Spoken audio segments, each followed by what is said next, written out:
В 2021 году на подстанции Очимчи-Ратяга произошла крупная авария. В результате пожара сгорело оборудование. Тогда без света остались часть города и 5 сел района. Чтобы обеспечить электричеством население и энергетики, привезли в Очимчиру резервные ячейки с Сухумской подстанции и установили их здесь на время. Сейчас на подстанции Очимчи-Ратяга специалисты занимаются заменой оборудования.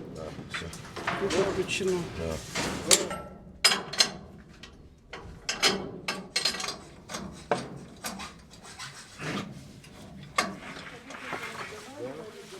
Прошло время, и привезли, Черноморэнерго закупила новые ячейки, крон 10 киловольт.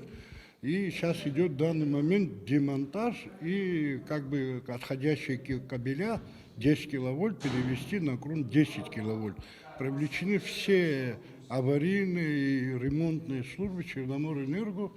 И вот, как вы видите, сейчас кабеля отсюда демонтируют и подсоединять будут на крон 10 киловольт. Населенные пункты, здесь в частности город 3, основной, процентов 30-35 питается город 3, Баслах, Река Пакаш, полигон, больница, асфальт-завод и порт 5. На время ремонтных работ для соблюдения мер безопасности на подстанции отключили электричество, поэтому специалисты стараются работать слаженно и быстро, чтобы побыстрее подать электроэнергию в дома.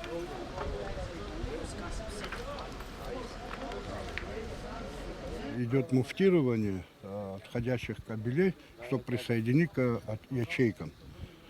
Вот. Как видите, вот идет колоссальная работа, чтобы людям сегодня успеть дать по заявке отключение с 10 до 16 часов.